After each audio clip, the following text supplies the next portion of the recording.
Students, previous video में मैंने work का डेफिनेशन बता दिया था कि फिजिक्स में वर्क कैसे कैलकुलेट करते हैं, एक्चुअल मीनिंग क्या है। आप देख सकते हैं ये सारे जितने भी आपको क्वेश्चन दिखाई दे रहे हैं, ये सारे क्वेश्चंस मैंने पहले प्रीवियस वीडियो में मैंने कवर कर दिया। आप जाके वहाँ से देख सकते हैं इस वीडियो को, सारे कैसे वर्क कैलकुलेट के बेसिक जो है वर्क कैलकुलेट करने का, ये सारे मैंने कंसेप्ट, इससे रिलेटेड जितने भी कंसेप्ट बेसिक होते हैं सारे मैंने उस प्रीवियस वीडियो में कवर कर दिया। आज के वीडियो में मैं थोड़ा अच्छे लेवल के क्वेश्चन करेंगे वर्क से रिलेटेड। स्टूडेंट्स, इसमें है जो फोर्स जो है, मान लो कि वेरिएबल फोर्सेस का भी कैलकुलेशन करेंगे इस वीडियो में, और कुछ जो कंपोनेंट्स फॉर्म में जो फोर्स दिए गए रहते हैं उनका कैलकुलेशन कैसे करेंगे, इसके लिए आज के वीडियो में हम लोग वर्क कैलकुलेट करना सीखेंगे। स्टूडेंट्स, यहाँ के क्वेश्चन में देख सकते हैं कि एक फोर्स लग रहा है, किसी बॉडी पर फोर्स लग रहा है। स्टूडेंट्स, 3i कैप, जैसे एक बॉडी है यहाँ पर और इस पर फोर्स लग रहा है। F का वैल्यू जो है यहाँ पर दिया गया है, F = 3i cap plus 4j cap. ठीक है, 3i cap plus 4j cap. अब यहाँ पर फोर्स तो लग रहा है, लेकिन इसका डिस्प्लेसमेंट 2,3 से या 2,3 पर पहले था और 3,0 पर चला गया। अगर कोऑर्डिनेट सिस्टम में देखेंगे तो आप कोऑर्डिनेट अगर इसका ड्रॉ करेंगे तो इधर एक्स एक्सिस है, तो 2,3 मान ले रहा हूँ, ये 2,3 पर यहाँ पर कहीं था और पार्टिकल मूव करके 3,0 पर चला गया, यानी यहाँ पर 3,0 पर ऐसे मूव करके यहाँ से यहाँ चला गया। डिस्प्लेसमेंट ऐसे हुआ इसका, और फोर्स लग रहा है इधर 3i प्लस 4j के डायरेक्शन में लग रहा है, यानी 3 न्यूटन एक्स एक्सिस के लॉन्ग और 4 न्यूटन वाई एक्सिस के लॉन्ग। तो इसका वर्क कैसे कैलकुलेट करेंगे स्टूडेंट्स? इसका वर्क कैलकुलेट करने के लिए हमने वर्क का डिफिनीशन आपको क्या बता रखा था, W = dW = F.ds, यही बता रखा था, है ना, का इंटीग्रेशन। अब यहाँ पर वर्क कैलकुलेट कैसे करेंगे? अब f को हम लोग क्या लिख सकते हैं स्टूडेंट्स? किसी भी वेक्टर को हम लोग कंपोनेंट फॉर्म में लिखते हैं, तो f(x) i cap plus f(y) j cap, मतलब x एक्सिस का कंपोनेंट, y एक्सिस का कंपोनेंट, प्लस f(z) के कैप भी लिख सकते हैं, i j कैप डायरेक्शन नहीं। उसी तरह से ds वेक्टर को क्या लिख सकते हैं? ds या dr, और dr कोई भी लिख सकते हैं, dr वेक्टर भी लिख सकते हैं या ds वेक्टर भी लिख सकते हैं। ds डिस्प्लेसमेंट है, dr भी डिस्प्लेसमेंट है, तो f.dr भी लिख सकते हैं इसको। तो यहाँ पर dr को क्या लिख सकते हैं? इस तरह से लिख सकते हैं क्या, dx i cap plus dy j cap plus dz k cap. अगर दो ही फोर्स का कंपोनेंट ऐसे भी लिख सकते हैं, प्लस dz k कैप, ऐसे लिख सकते हैं। इसको भी fz लिख देता हूँ, k कैप। फोर्स का कंपोनेंट है x एक्सिस के लॉन्ग, ये डिस्प्लेसमेंट अलॉन्ग x एक्सिस है, ये डिस्प्लेसमेंट अलॉन्ग y एक्सिस है, डिस्प्लेसमेंट अलॉन्ग z एक्सिस है। तो अगर फोर्स का कैलकुलेट करें तो हम लोग यहाँ पर फोर्स कैलकुलेट करेंगे, वर्क डन अगर कैलकुलेट करें तो क्या होगा स्टूडेंट्स? F = F.dr लिखेंगे, F.dr वर्क डन dW, तो F का वैल्यू क्या लिखेंगे? F(x) i cap plus F(y) j cap plus F(z) k cap into dot किसका करेंगे? डॉट प्रोडक्ट हो जाएगा dx i cap plus dy j cap plus dz k cap, ऐसे लिख सकते हैं। और सॉरी, यहाँ अब देखिए, यहाँ पर इसका x का x के साथ हम लोग डॉट प्रोडक्ट करेंगे, i डॉट i क्या होता है? 1 होता है। i डॉट j करेंगे तो 0 हो जाएगा, i डॉट k करेंगे तो 0 हो जाएगा। तो ये हो जाएगा f(x) dx प्लस ये हो जाएगा f(y), j का j के साथ करेंगे f(y) dy plus f(z) dz, ऐसे हो जाएगा। अब इस तरह से हम लोग वर्क कैलकुलेट करते हैं। अगर मान लो कि सिर्फ x और y कंपोनेंट ही होता तो इस तरह से हम लोग ये जो वर्क कैलकुलेट कर सकते हैं dw। और लिमिट कहाँ से कहाँ तक लगाना है वो लगा सकते हैं कि x कहाँ से कहाँ तक जा रहा है, x का कंपोनेंट कहाँ से कहाँ जा रहा है, y कंपोनेंट कहाँ से कहाँ तक। तो यहाँ पर लगा सकते हैं x का लिमिट x1 से x2। अगर मान लो x कोऑर्डिनेट पहले x1 था और x कोऑर्डिनेट x2 हो गया बाद में, तो यहाँ लिमिट लगा सकते हैं x2 का। फिर यहाँ पर लिमिट लगा सकते हैं y1 का y2 से, y कोऑर्डिनेट भी वेरी कर रहा होगा, z कोऑर्डिनेट भी वेरी करेगा, z1 से z2 का लिमिट। ठीक है, तो इस तरह से कर सकते हैं, वर्क कैलकुलेट कर सकते हैं। अब यहाँ पर देखिए, एग्जांपल के थ्रू आप लोग समझ सकते हैं आसानी से कि यहाँ पर ये एग्जांपल जो फोर्स लग रहा था 3i कैप 2, यहाँ पर देखिए फोर्स लग रहा है हमारा, फोर्स का वैल्यू यहाँ पर F कितना दिया है? 3i cap plus 4j cap, ऐसे दिया है, तो ही कोऑर्डिनेट दिया। और डिस्प्लेसमेंट dr वेक्टर लिखूँगा तो क्या लिखूँगा? dx i cap plus dy j cap, क्योंकि ये प्लेन में मूव कर रहा है। तो वर्क डन अगर dw कैलकुलेट करो तो F.dr हो जाएगा स्टूडेंट्स। तो ऐसे भी लिख सकते हैं f(x) dx का इंटीग्रेशन प्लस f(y) dy का इंटीग्रेशन कर सकते हैं, या ऐसे डॉट प्रोडक्ट भी लिख लेंगे 3i कैप प्लस 4 जे कैप डॉट डी एक्स आई कैप प्लस डी वाई जे कैप। ऐसे भी निकाल सकते हैं डी डब्ल्यू वर्क, है कि नहीं? ऐसे भी वर्क का कैलकुलेशन कर सकते हैं हम लोग। तो यहाँ पर एफ ऑफ एक्स का वैल्यू कितना है 3 इंटू डी एक्स का integration plus f of y का वैल्यू कितना है 4 इंटू डी वाई का इंटीग्रेशन। अब लिमिट देखें, डिस्प्लेसमेंट जो हो रहा है इस पार्टिकल का 2,3 से 3,0 तक, तो 2,3 एक्स कोऑर्डिनेट कहाँ से कहाँ वेरी कर रहा है 2,3 से 3,0 तो ये एक्स कोऑर्डिनेट है हमारा 2 से 3 गए, तो लिमिट लगा सकते हैं स्टूडेंट 2 से 3, और यहाँ पर लिमिट लगा सकते हैं 3 से 0 और वर्क कैलकुलेट कर सकते हैं। तो ये हो जाएगा 3x, लिमिट लगा दे या 2 से 3 प्लस 4x, 4 इंटू एक्स का लिमिट लगा सकते हैं 3 से 0, तो ये हो जाएगा 3 इंटू 3 माइनस 1 1 हो गया प्लस 4 इंटू 0 माइनस 3 0 माइनस -3 हो जाएगा -12, ये हो गया -3 माइनस 12 यानी -9 जूल। तो वर्क में कितना हो जाएगा -9 जूल वर्क हो जाएगा। ऐसे कैलकुलेट कर सकते हैं वर्क। ठीक है, एक और क्वेश्चन ले लेते हैं स्टूडेंट्स।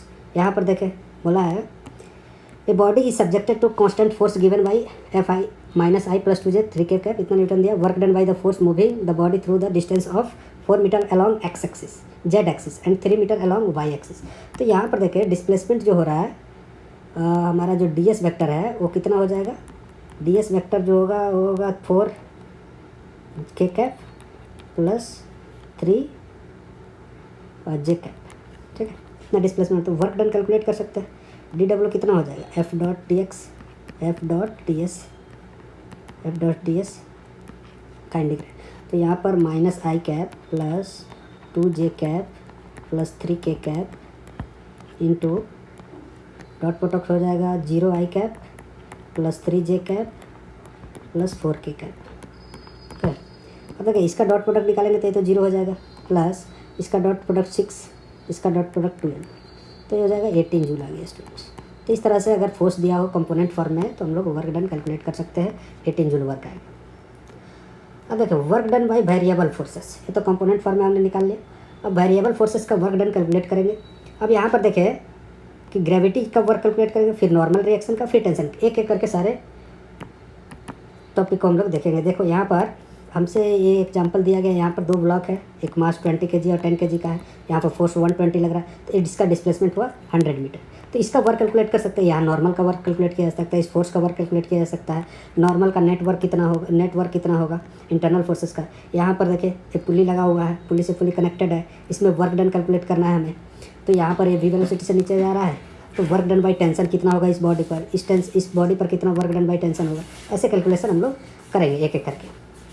अब यहाँ पर देखें work done by gravity, work done by gravity can be positive, negative और 0। देखिए कैसे पॉजिटिव नेगेटिव एक एक करके एक्सप्लेनेशन मैं करूँगा। यहाँ पर देखें when a body move vertically downward then work done by the gravity is positive. अब देखिए स्टूडेंट्स मान लो कि एक बॉडी है, आपने छोड़ दिया। अब हमसे पूछा जाए कि बताओ कि वर्क डन बाई ग्रेविटी कितना होगा, तो उस पर कौन सा फोर्स लग रहा होगा, mg फोर्स डाउनवर्ड लगेगा, और डिस्प्लेसमेंट भी नीचे हो रहा है। तो डिस्प्लेसमेंट और फोर्स के बीच का एंगल कितना है 0 डिग्री, थीटा 0 है, तो F S cos theta mg into S into cos 0 1 हो जाएगा, कॉस 0। तो ये वर्क कैलकुलेट करेंगे तो फोर्स ये तो सब पॉजिटिव है, ये भी पॉजिटिव हो गया, तो ये ग्रेटर देन 0 होगा, तो ये वैल्यू पॉजिटिव आएगा। इस केस में work done by gravity positive है, जब ऑब्जेक्ट नीचे मूव कर रहा है तो वर्क पॉजिटिव है। यहाँ पर देखें जब ऑब्जेक्ट को हम लोग ऊपर की तरफ फेंक रहे हैं तो डिस्प्लेसमेंट किधर हो रहा है, ऊपर की तरफ डिस्प्लेसमेंट हो रहा है, डिस्प्लेसमेंट ऊपर की तरफ हो रहा है और फोर्स नीचे की तरफ रहा है, तो दोनों के बीच का एंगल कितना हो जाएगा, फोर्स और डिस्प्लेसमेंट के बीच का एंगल 180 डिग्री हो जाएगा।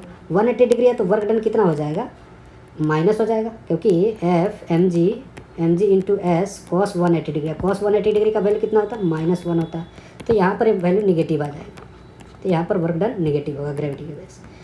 यहाँ पर देखिए इसका ग्रेविटी का वर्क डन 0 भी हो सकता है। जैसे कि मान लो कि एक सरफेस है, इस पर स्मूथ सरफेस पर ऐसे ब्लॉक इधर डिस्प्लेस हो रहा है, मान लो कि इधर डिस्प्लेस हो रहा है, और हमसे पूछा जाए कि वर्क डन बाई ग्रेविटी बताओ, तो कितना हो जाएगा mg इंटू डिस्प्लेसमेंट और फोर्स के बीच का एंगल कितना है 90 डिग्री, तो mg इंटू एस कॉस 90 हो जाएगा, कॉस 90 कितना होता है 0, तो ये वर्क 0 हो जाएगा। ठीक है, यहाँ पर देखें the mass of the particle is 2 kg is projected as for in the 4 different way. With same speed 10 metre per second, find out the work done by gravity during the time of stone falls. अब यहाँ पर different direction में हम लोग project कर रहे हैं students. तो यहाँ पर देखिए इधर की तरफ भी ऐसे प्रोजेक्ट कर सकते हैं, ऐसे जाके गिरेगा। यहाँ पर थोड़ा सा इसको मैग्नीफाइड कर, यहाँ देखिए ग्राउंड है ऐसे, यहाँ से ऐसे भी आ सकता है, यहाँ से ऐसे आ सकता है, फिर यहाँ से स्ट्रेट आ सकता है, या फिर ऐसे जाके ऐसे आ सकता है। 4 केस हो गए। अब 4 केसेज में वर्क डन जो होगा, फोर्स तो हमेशा कितना लगेगा स्टूडेंट्स, फोर्स तो हमेशा डाउनवर्ड लगेगा, mg, फोर्स mg डाउनवर्ड लगेगा, चाहे किसी भी केस में। इस केस में भी mg डाउनवर्ड लग रहा है, mg डाउनवर्ड लग रहा है, इस केस में भी mg डाउनवर्ड लग रहा है, इस केस में भी mg डाउनवर्ड लग रहा है। तो हमें देखना है कि वर्क डन जो कैलकुलेट करना है इसमें, फोर्स के डायरेक्शन में कितना डिस्प्लेसमेंट है। तो यहाँ से प्रोजेक्ट किया तो फोर्स तो इधर लग रहा है, एक्चुअल डिस्प्लेसमेंट कौन सा, एक्चुअल डिस्प्लेसमेंट तो ये है। इस केस के लिए हॉरिजॉन्टल 2 वाले केस के लिए वर्क डन कैलकुलेट करेंगे तो एक्चुअल डिस्प्लेसमेंट तो यहाँ से यहाँ तक होगा ऐसे, लेकिन बॉल गया ऐसे, फोर्स किधर लग रहा है, डाउनवर्ड। तो फोर्स के डायरेक्शन में डिस्प्लेसमेंट कितना हुआ, फोर्स के डायरेक्शन में डिस्प्लेसमेंट ये हुआ। इसका कंपोनेंट ब्रेक करेंगे तो हमारा कितना होगा, यही वाला लेंथ आएगा यार। इसका अगर कंपोनेंट ब्रेक करे फोर्स के डायरेक्शन में तो ये वाला लेंथ आएगा कि नहीं। तो यहाँ पर फोर्स के डायरेक्शन में हमारा डिस्प्लेसमेंट हुआ है कितना, यही वाला हाइट 100 मीटर। तो mg into work done in case 2 कितना हो जाएगा, mg इंटू 100 हो जाएगा, पॉजिटिव है फोर्स डायरेक्शन। इस केस में भी क्या होगा, फोर्स डिस्प्लेसमेंट, फोर्स के डायरेक्शन mg नीचे लग रहा है, mg नीचे लग रहा है, यहाँ पर भी mg नीचे लग रहा है, लेकिन फोर्स के डायरेक्शन में डिस्प्लेसमेंट कितना होगा, 100 मीटर, क्योंकि डाउनवर्ड डायरेक्शन में डिस्प्लेसमेंट तो एक्चुअल डिस्प्लेसमेंट तो ये हुआ, लेकिन फोर्स के डायरेक्शन में डिस्प्लेसमेंट हमें चाहिए होता है वर्क कैलकुलेट करने के लिए, force into component of displacement along force. तो यहाँ पर भी वैसा ही होगा, W3 भी नहीं कैलकुलेट करेंगे तो mg इंटू 100 ही होगा। और इस 4 केस में तो वर्क डन सेम ही होगा स्टूडेंट्स, W4 तो वो तो दिख ही रहा है कि mg नीचे लग रहा है और डिस्प्लेसमेंट भी 100 मीटर है। तो तीनों केस में तो वर्क सेम हो गया। और बचा इस केस में भी यहाँ से देखो, यहाँ से यहाँ तक फोर्स क्या हो रहा है, नीचे लग रहा है और डिस्प्लेसमेंट ऊपर हो रहा है। मान ले रहा हूँ एक साइड गया और एक साइड नीचे भी आएगा इस लेवल तक। तो यहाँ पर ये क्या हो जाएगा, वर्क निगेटिव हो जाएगा, और जब नीचे आएगा तो वर्क पॉजिटिव है, दोनों का एडिशन क्या हो जाएगा, क्या 0 हो जाएगा। फिर वो यहाँ के आने के बाद क्या होगा, वर्क डन कितना होगा, इतने mg इंटू डिस्प्लेसमेंट 100 मीटर। तो W1 भी mg इंटू 100 मीटर ही हो जाएगा। देखो इससे हमें ये पता चलता है कि वर्क डन जो है वेलोसिटी डायरेक्शन पर डिपेंड नहीं करता, वो सिर्फ डिपेंड करता है फोर्स इंटू डिस्प्लेसमेंट। वो कितना वेलोसिटी है, कितना एक्सेलरेशन है, कितना टाइम लगा, उस पर नहीं डिपेंड करता। वर्क जो है सिर्फ और सिर्फ फोर्स कितना लग रहा है और उस डायरेक्शन में डिस्प्लेसमेंट कितना हो रहा है, उसका मल्टीप्लिकेशन कर देंगे, प्रोडक्ट हो जाएगा। ठीक है, तो वर्क डन कितना हो जाएगा, mg इंटू 100। तो mg इंटू 100 मास 2 kg 20 इंटू 1000, 2 इंटू 20 इंटू 1000, 20,000 हो जाएगा, पॉजिटिव आएगा। तो ऑप्शन ए करेक्ट हो। तो चारों केस में वर्क डन सेम ही होगा स्टूडेंट। वर्क डन बाई जो ग्रेविटी होता है वो पाथ से इंडिपेंडेंट होता है, वो किस पाथ से गया उस पर डिपेंड नहीं करता है। बाद में हम लोग कंजर्वेटिव और नॉन कंजर्वेटिव फोर्स पढ़ेंगे तो वहाँ पर मैं ये चीज़ डिस्कस करूँगा आप लोगों को। अब देखिए work done by normal reaction. Work done by normal reaction कैसे कैलकुलेट करेंगे। यहाँ पर देखिए एक ऑब्जेक्ट है, ये फिक्स्ड है यहाँ पर। तो यहाँ पर नॉर्मल फोर्स इधर लग रहा है और डिस्प्लेसमेंट किधर हो रहा है, इधर की तरफ। तो फोर्स और डिस्प्लेसमेंट के बीच का एंगल कितना है, 90 डिग्री है। तो यहाँ पर वर्क Fs cos 90 करेंगे तो 0 हो जाएगा वर्क। यहाँ पर वर्क डन नॉर्मल का 0 हो सकता है, लेकिन ऐसा नहीं होगा कि नॉर्मल का वर्क डन हमेशा 0 हो सकता, ऐसा जरूरी नहीं है। और सरफेस के परपेंडिकुलर नॉर्मल फोर्स लगता है, लेकिन वो हमेशा 0 हो जाए ऐसा कोई ज़रूरी नहीं है। यहाँ पर देखें नॉर्मल 0 भी हो सकता है, पॉजिटिव भी हो सकता है, निगेटिव भी हो सकता है नॉर्मल का वर्क। अब जैसे एक लिफ्ट है, लिफ्ट में एक ब्लॉक रखा गया, अब ऊपर की तरफ एक्सेलरेट कर रहा है, तो नॉर्मल किधर लगेगा, ऊपर की तरफ लगेगा, नॉर्मल ऊपर की तरफ लगेगा। अब mg किधर लग रहा है, डाउनवर्ड लग रहा है। तो हमें कैलकुलेट करना है नॉर्मल का वर्क, फोर्स नॉर्मल का कैलकुलेट करना है, ऊपर की तरफ लग रहा है, डिस्प्लेसमेंट ऊपर की तरफ हो रहा है। मान लीजिए लिफ्ट ऊपर चला जाएगा, किसी टाइम के बाद यहाँ पर लिफ्ट आ जाएगा ना ऐसे, यहाँ इस पोजीशन पर, तो इस पोजीशन से यह डिस्प्लेसमेंट इतना हो गया ऊपर की तरफ। फोर्स तो नॉर्मल ऊपर की तरफ लग रहा है, तो फोर्स नॉर्मल ऊपर है और डिस्प्लेसमेंट ऊपर है, दोनों के बीच का एंगल 0 डिग्री। तो वर्क डन क्या हो जाएगा, पॉजिटिव हो जाएगा, क्योंकि 0 है तो cos 0 1 हो जाता है। यहाँ पर अगर लिफ्ट डाउनवर्ड आ रहा है स्टूडेंट्स, लिफ्ट मान लो कांस्टेंट वेलोसिटी से डाउनवर्ड आ रहा है, कांस्टेंट वेलोसिटी से, तो यहाँ पर नॉर्मल फोर्स का वर्क डन क्या होगा, नॉर्मल तो ऊपर लग रहा है और डिस्प्लेसमेंट डाउनवर्ड हो रहा है, एंगल कितना है 180 डिग्री। मान लो कुछ देर के बाद लिफ्ट यहाँ पर आ गया, ऐसे यहाँ पर लिफ्ट आ गया, ऐसे लिफ्ट आ गया यहाँ पर, तो डिस्प्लेसमेंट तो हो गया ना इतना यहाँ से इधर की तरफ, लेकिन फोर्स किधर लग रहा है, ऊपर की तरफ फोर्स लग रहा है, फोर्स ऊपर की तरफ लग रहा है, डिस्प्लेसमेंट नीचे हो रहा है, तो वर्क डन कितना हो जाएगा, यहाँ पर वर्क निगेटिव हो जाएगा। तो देख सकते हैं कि यहाँ पर तीनों कंडीशन मैंने बता दिया कि वर्क का डन बाय नॉर्मल जो हो सकता है वो 0 भी हो सकता है, पॉजिटिव भी हो सकता है, निगेटिव भी हो सकता है। ऐसे माइंड में रहता है कि वर्क डन बाय नॉर्मल 0 ही हो, ऐसा नहीं है, ठीक है। नेक्स्ट यहाँ पर कैलकुलेट करके देखते हैं work done by normal force. यहाँ पर देखा जाए तो work done by force F on A during the mass 100 metre displacement. तो वर्क डन ऑन ए, तो वर्क डन बाय फोर्स, अगर फ्री बाय डायग्राम बनाएंगे स्टूडेंट्स, कलर चेंज करने दो, अगर फ्री बाय डायग्राम बनाएंगे इसका तो वर्क डन कितना होगा, इसका फोर्स लग रहा है 100 न्यूटन, 120 न्यूटन, सॉरी 120 न्यूटन, और डिस्प्लेसमेंट हो गया इसका कितना, फोर्स के इस फोर्स का डिस्प्लेसमेंट हो गया इधर से यहाँ से कितना 100 मीटर डिस्प्लेसमेंट। तो वर्क डन बाई इस फोर्स का नॉर्मल भी लगेगा, इन दोनों के बीच के ब्लॉक का एक नॉर्मल भी लगेगा यहाँ पर, लेकिन इसका हमें वर्क कैलकुलेट नहीं करना है ना। ये 20 kg का ही ब्लॉक है, 20 kg वाला ब्लॉक ही डिस्प्लेस होकर यहाँ आ गया है। तो यहाँ पर वर्क कैलकुलेट करेंगे तो 120 इंटू डिस्प्लेसमेंट कितना हो गया 100 मीटर, यानी 12,000 जूल हो जाएगा वर्क 12,000 जूल हो जाएगा यहाँ पर वर्क, ठीक है।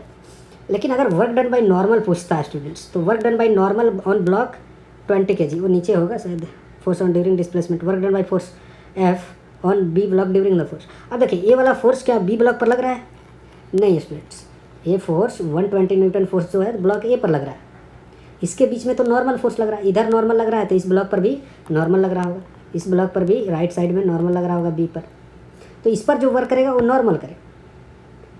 लेकिन अगर पूछा जाए कि 120 न्यूटन से कितना वर्क हुआ बी ब्लॉक पर, तो जीरो होगा स्टूडेंट्स, क्योंकि वो फोर्स लग ही नहीं रहा उस पर, वो फोर्स तो उस ब्लॉक पर लग ही नहीं रहा, तो वर्क डन तो जीरो होगा।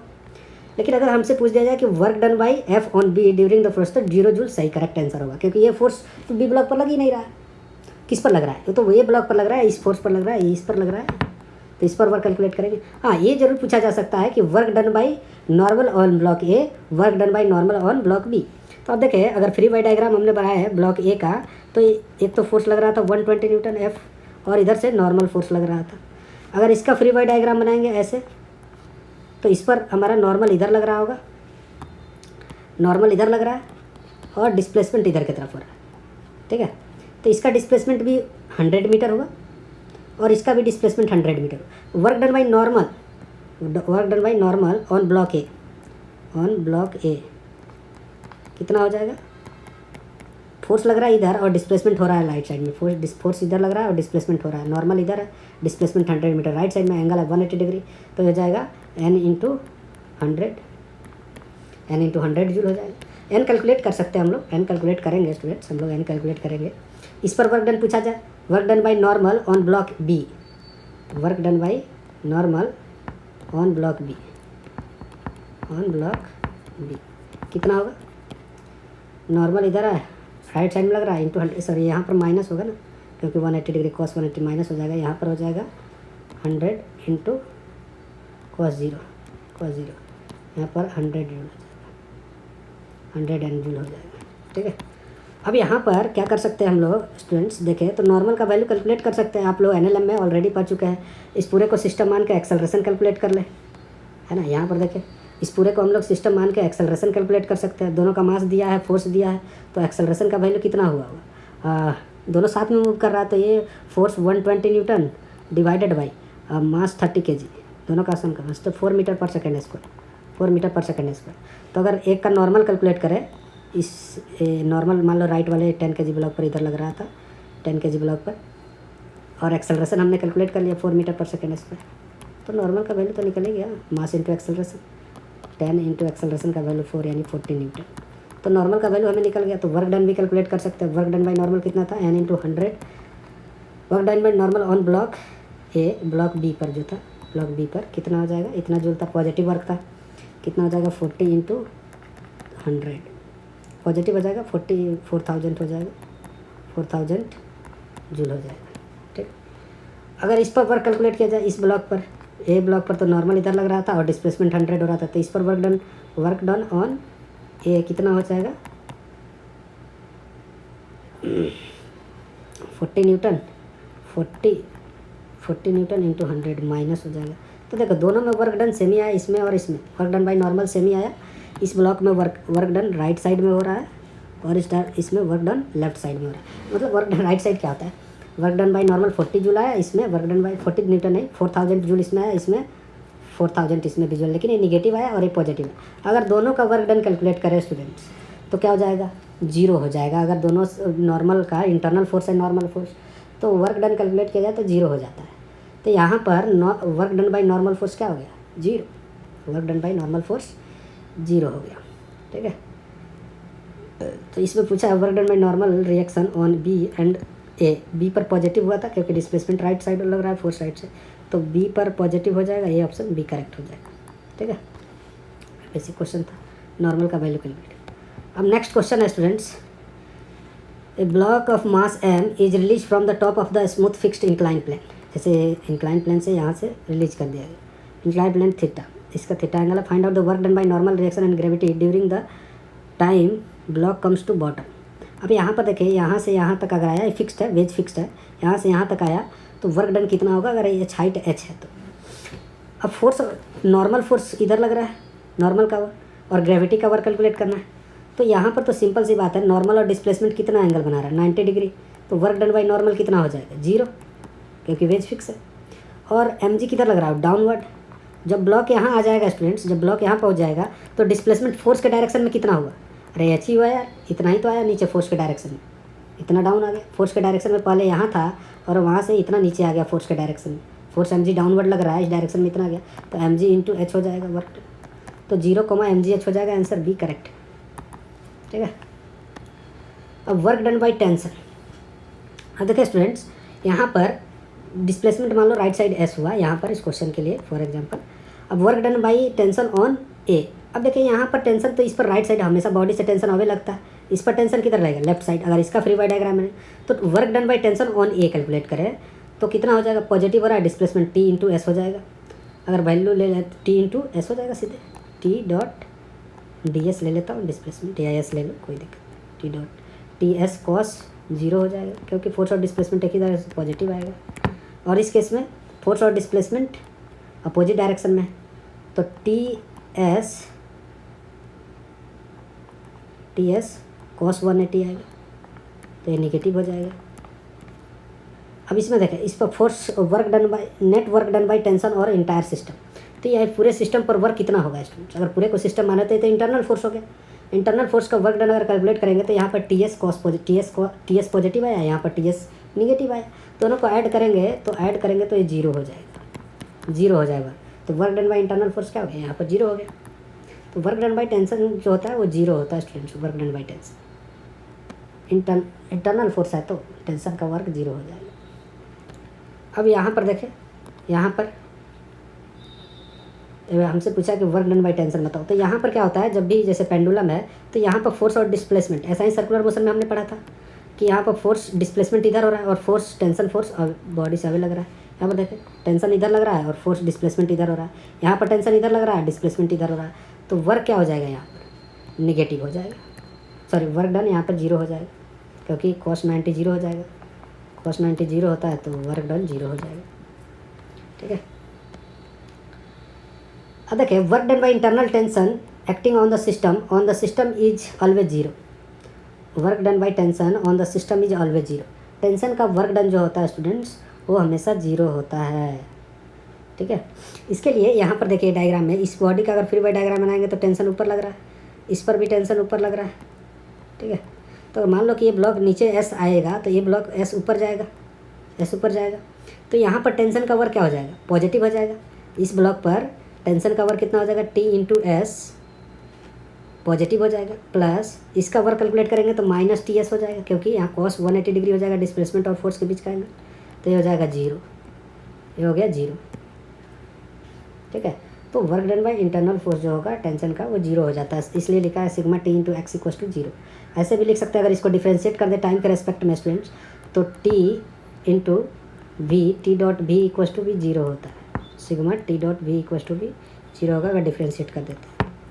ये कांस्टेंट रिलेशन में बहुत काम आता है पुली और ब्लॉक सिस्टम में, ठीक है। अब यहाँ पर देखें, हमसे पूछा गया है कि above pendulum release from rest from the extreme position shown in the figure, find the work done by tension A to B, B to C and C to ए।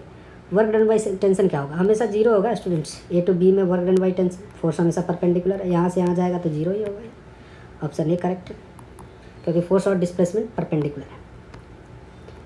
अब यहाँ एक क्वेश्चन लिया गया है, the system is release from the rest when 10 kg block reach at the ground then work done by gravity on 10 kg and 5 kg block. अब देखिए students, यहाँ पर 2 kg ब्लॉक जब नीचे आएगा तो ये 2 मीटर ऊपर भी जाएगा, 2 मीटर ऊपर भी जाएगा और ये 2 मीटर नीचे आएगा। Work done by gravity on 10 kg block, तो 10 kg ब्लॉक पर फोर्स कितना लग रहा होगा नीचे की तरफ, ग्रेविटी का 10 g लग रहा होगा, और नीचे की तरफ ग्रेविटी का 10 g लग रहा होगा और डिस्प्लेसमेंट 2 हुआ। तो work done by gravity on 10 kg block कितना हो जाएगा, 10 g यानी 100 into displacement 2 metre into 100 joule हो जाएगा, ये 200 जूल होगा। इस पर फोर्स कितना लग रहा है नीचे की तरफ, कितना 5 g, और डिस्प्लेसमेंट कितना होगा, स्ट्रिंग तो स्ट्रेच नहीं हो सकता, अनस्ट्रेचेबल स्ट्रिंग है, तो यहाँ पर फोर्स लग रहा है 50 न्यूटन डाउनवर्ड और डिस्प्लेसमेंट हो रहा है ऊपर की तरफ 2 मीटर। तो वर्क डन कितना हो जाएगा इंटू कॉस 180 डिग्री, तो यहाँ निगेटिव हो जाएगा, -100 जूल हो जाएगा ग्रेविटी का वर्क। तो इस पर ग्रेविटी का वर्क ज़्यादा हो गया, इस पर वो ग्रेविटी का वर्क कम है, ठीक है। तो इस तरह से calculate work done by gravity on mass 5 kg, ठीक है।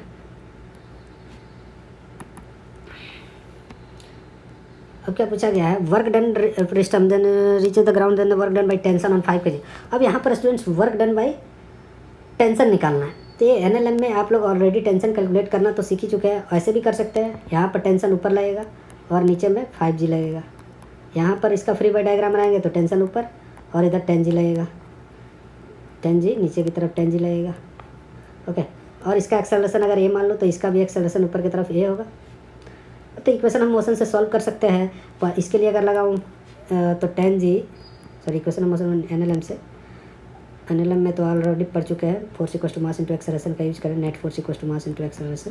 तो हम जिधर एक्सेलरेशन है उधर पॉजिटिव मानेंगे, मास इंटू एक्सेलरेशन यानी 10 इंटू ए, और यहाँ पर कर सकते हैं t minus 5g equal to 5 into A, equation number 2, ठीक है, ए इक्वेशन नंबर 1।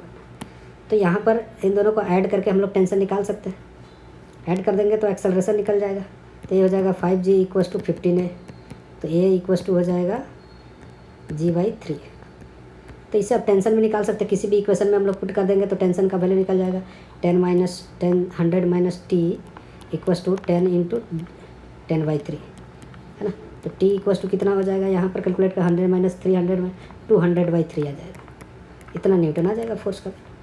या एक फार्मूला डायरेक्ट एटूड मशीन ही तो है, तो यहाँ पर ऐसे भी आपको टेंशन का फार्मूला बताया गया होगा, 2m1m2 divide by m1 plus m2 into G, ये फार्मूला यूज कर लिया आप डायरेक्ट इंटू डिस्प्लेसमेंट। अब देखिए डिस्प्लेसमेंट कितना होगा, यहाँ पर ऊपर की तरफ 2 मीटर होता है, यहाँ पर work done by tension on block 5 kg कितना हो जाएगा, टी इंटू एस डिस्प्लेसमेंट हो जाएगा, यानी work done on 5 kg, work done by tension कितना होगा 200 newton divide by 3 into 2 metre, यानी ये 400/3 पॉजिटिव इतना जूल होगा। अगर वर्क डन बाई इस पर कैलकुलेट करें तो टेंशन ऊपर लग रहा है और फोर्स ऊपर लग रहा है, डिस्प्लेसमेंट नीचे हो रहा है 2 मीटर, तो यहाँ पर वर्क डन हो जाएगा 200/3 इंटू जी का वैल्यू, एक्सेलरेशन का डिस्प्लेसमेंट कितना हुआ 2 मीटर, लेकिन निगेटिव होगा क्योंकि यहाँ पर डिस्प्लेसमेंट निगेटिव है, डिस्प्लेसमेंट और फोर्स के बीच का एंगल 180 डिग्री है, तो -400 डिवाइडेड बाई 3 जूल हो जाएगा वर्क, ठीक है। तो ऐसे कैलकुलेट कर सकते हैं वर्क। अब देखिए यहाँ पर कभी कभी हम लोग से क्वेश्चन पूछता है रिलेशन निकालने के लिए कि वेलोसिटी इसका और इसका वेलोसिटी में रिलेशन क्या है, यही पूछा गया। तो हमें ये पता है स्टूडेंट्स कि work done by internal forces का सम क्या होगा, 0 होगा, अभी पढ़ा था हमने, T into T dot X equals to 0 या T dot V equals to भी 0 लिख सकते हैं, टी डॉट वी डिफ्रेंशिएट कर दिया इस, T dot V equals to 0 भी लिख सकते हैं। तो यहाँ पर वर्क डन बाई टेंशन, अब देखिए स्टूडेंट्स ये रिलेशन तो आप लोग को एनएलएम में ऑलरेडी पढ़ चुके हैं कि इसका अगर इसका टेंशन टी माना तो ये टी होगा, तो ये कितना हो जाएगा 2t, ये 2t है तो ये भी 2t होगा, तो इसमें टेंशन हो जाएगा 40, ये 40 है तो इसमें इस रोप में भी 40 होगा, 40 क्योंकि रोप सेम है, 80 हो गया, इसमें 80 है तो इसमें भी 80 होगा, तो इसमें कितना हो जाएगा 16t। तो इस रोप में कितना है 80, इस रोप में 40, इसमें 2t, तो इस पर नेट फोर्स कितना लग रहा है स्टूडेंट्स, ऊपर की तरफ 15t लग रहा है ना, 15t 6 7 15t ऊपर की तरफ लग रहा है। तो इस पर अगर वर्क डन कैलकुलेट किया जाए टेंशन का तो कितना होगा, वर्क डन बाई टेंशन हो जाएगा t into X B, displacement इसका एक्स बी मान ले रहा हूँ, तो 15t इंटू एक्स बी, इस पर इस प्लस इसका वर्क टेंशन ऊपर है, डिस्प्लेसमेंट एक्स से हो रहा है, तो टी माइनस हो जाएगा क्योंकि यहाँ पर टेंशन ऊपर है और डिस्प्लेसमेंट एक्स से नीचे हो रहा है, तो टी डॉट एक्स है ना। तो डॉट दोनों का ये हो जाएगा, माइनस पड़ रहा है ऑलरेडी यूज कर, वेक्टर साइन हटा लेते हैं क्योंकि मैंने यूज कर लिया है। का सम क्या होना चाहिए 0। अब इसको डिफ्रेंशिएट कर देते हैं स्टूडेंट्स। डिफ्रेंशिएट करेंगे तो टेंशन तो कांस्टेंट है, 15t इंटू एक्स बी का डिफ्रेंशिएशन क्या हो जाएगा, V B minus T into इसका वी ए हो जाएगा इक्वस टू 0। तो यहाँ पर इक्वेट कर देते हैं, टेंशन कैंसिल हो गया, तो V A equals to 15 V B हो जाएगा। तो इस तरह से हमारा आंसर निकल जाएगा, 15 V B, V A equals to 15, ये आंसर हो गया। ठीक है, यहाँ पर भी देखें ये यूज किया गया, आप देख के लिख सकते हैं यहाँ से।